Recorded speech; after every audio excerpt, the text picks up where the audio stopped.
They are supporting terrorist organization. What have you heard about Kneecap? They're despicable. I see you're cringing a little bit.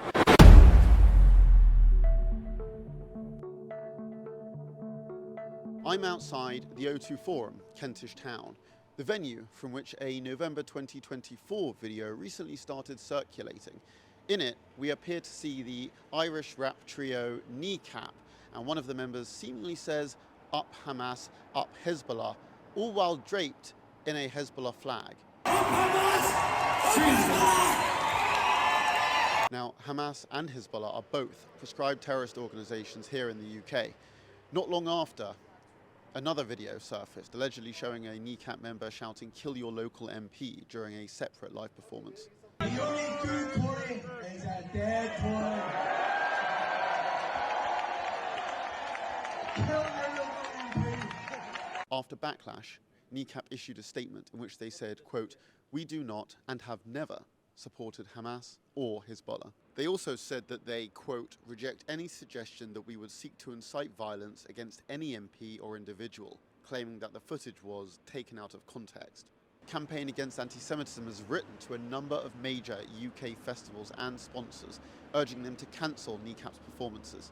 To me, this reeks of a desperate attempt at damage control. Now that there's a backlash, they want to distance themselves from everything. But look, maybe I'm being harsh. Maybe that's just what I think. So I'm going to see what the public thinks. So this is from November. Yeah.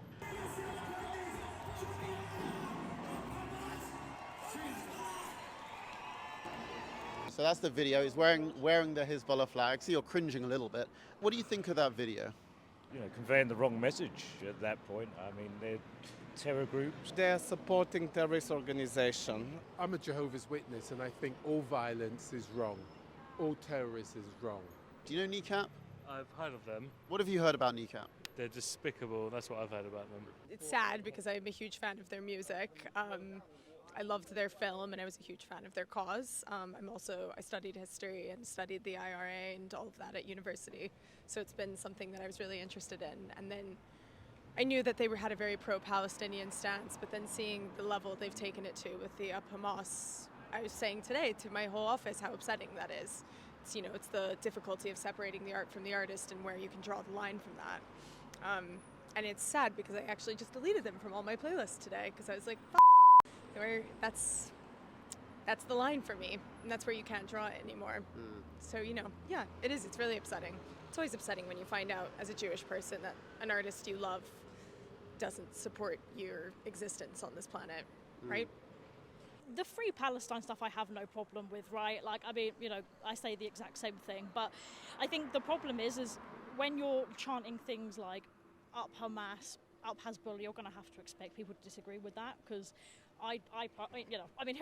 what do I know, right? But I personally, it's not something that I agree with at all. Do you feel that there's a difference between saying Free Palestine and following it up with Up Hamas? Yeah, I think there's a massive difference between that. I think Free Palestine, when people say it a lot, it means protect civilians and let civilians have the right to live in their homes, in their homeland, free from persecution or war, essentially. Whereas saying you're supporting Hamas, it's beyond just the political idea. I think you're directly supporting the killing of, again, innocent people in Israel at that point. It's all right saying up Hezbollah and all this.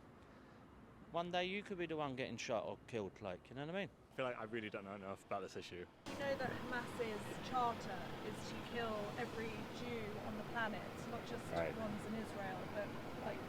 Yeah, well, obviously that's awful. Do you think that might alienate some people if they go to a gig and see that? Yeah, well, of course. Someone said Up ISIS. Well, of course, that's awful. I mean, it's pretty clear. So the atrocities committed by Hamas are very comparable to those committed by ISIS. We're talking beheadings, we're talking about horrific sexual violence. Maybe they need to look into it, the venue, and try and kind of see standards going forward so that overall people are safe and it's not inciting any sort of awful message. Do you know what's funny is I was actually meant to go to that show at the O2 Forum too, but ended up being sick and couldn't go. And literally reading this, I was like, God, I would have been so uncomfortable had I been there What would you have done if you were in that gig and they say up Hamas, up Hizballah?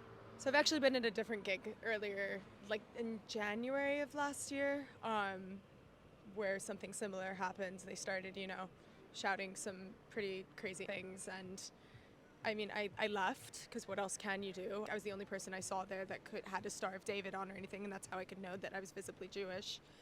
And so I didn't really know where else to turn to. My friends left with me because they're wonderful. It was my best friend, and they supported me. But yeah, what are you to do in that situation? It's a mob mentality, and it's scary. It's really scary. The IRA were just the Irish Republican Army, whereas they were made into terrorists. So I just think it's all these world politics getting all very confused, and young people are just part of that confusion.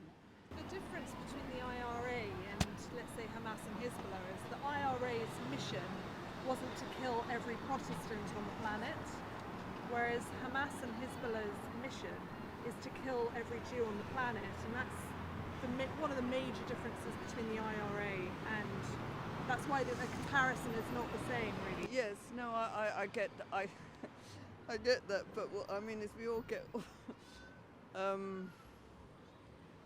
I just think people are very confused these days, including myself. I think that there needs to be a distinction between what it means to be pro-Palestine versus what it means to be pro-Hamas. The second that you start being pro-Hamas, it's just, you can't be. That's like being pro-ISIL. It's they deliberately want to kill all Jews. That is their message. That is what they want. A reality in which people refuse to live in humiliation and view life with the Zionist Jews as nonsense. A reality in which every man, young and old, loves to blow himself up to tear apart the bodies of the invading, occupying Jews. So this is a book that one of the members of Kneecap not only was, I don't even want to say caught reading, like they posted about it to their social. Say you're the owner of a venue and you find out that one of the artists at your gig expressed support for a terrorist group. Would you invite them back? No, definitely not. Obviously, I've got morals in it. My main standpoint is to push positivity. That's not positive. So if I own the venue, I have to check my morals, and just disassociate myself from anything that doesn't align with what I believe in. It's as simple as that. Regardless of what religious background you come from, if you're aligned with people that kill other people, I'm not involved, man. I don't want to be associated. At the end of the day, they are only words. Bands like Kneecap, they have thousands of fans. They have a lot of influence, is what I'm saying. Oh, do they? I mean, you see, this is a generation thing. I've never heard of them, to be honest. No, that's okay. A lot of people my age haven't heard of them either. It's the cool thing to do to support Palestine and to say things like up Hamas without actually understanding what Hamas is and represents. Because, they're a terrorist group, and it's, something where I've actually lost relationships over the past few years because I can't be friends with someone who believes that a group who wants me dead would, so it's difficult. It is. I mean, to say the least, that's not really something that you should have to compromise on.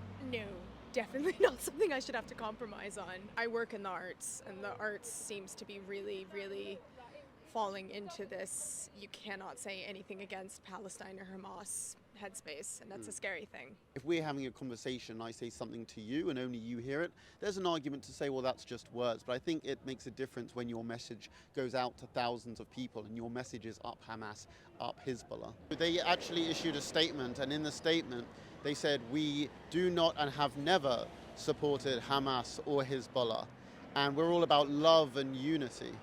It's a lie. I mean, there's footage. Well, they clearly have. If you've made a mistake, own it and apologise properly. You can't just go on stage and start shouting that out and then be like, oh, we don't support them. I mean, come on, man. They said, we do not and have never supported Hamas or Hizballah. We're all about peace and love and unity. Who said that, the venue? No, the group. The group? Yeah. So why did they say that on stage? Given their statement, does that change anything? No, they're saying that in response to how people and the media and everyone else has reacted to what they were initially saying. It's just words, in my opinion. Saying we're all about love, it doesn't mean anything. What they were filmed saying is really what they believe. We have written to Glastonbury and other major festivals set to host them this summer, basically saying that we don't think that they should go ahead and be hosted. Do you agree with that? Do you disagree with that? I definitely agree with that. They're inciting hate. They're clearly supporting terrorist organisations. They're trying to encourage people to go out and murder Tory MPs when we've had instances in the past where similar kind of things have actually happened. I don't understand how they can be entertained in any way. Every venue should really ban them. People are, inverted commas, cancelled for things that are nowhere near as bad. And yeah, I definitely agree. I think it's great work. Do you think these performances should still go ahead? I don't think so, to be fair. I mean, they made their bed, so they got a lie in it, really. I don't think so. This is personal opinion. I don't think they should be given any voice. Our position is we don't think that they should be hosted. What do you make of that? I mean, I agree. So, we've spoken to a lot of people today, and whatever you think about Kneecap's music, this video and other social media posts raise serious questions. Kneecap says that they've been taken out of context. I say the video speaks for itself. Festival organisers need to seriously ask themselves whether they are comfortable giving a stage to this sort of rhetoric, and whether they even care about alienating festival goers, and that includes Jewish festival goers as well. Music is supposed to unite, not divide. People going to gigs and festivals should not have to worry that they may be exposed to people expressing support for terrorist organisations. But look, I want to hear what you have to say. Let us know in the comments. Don't forget to like and share this video and subscribe for more.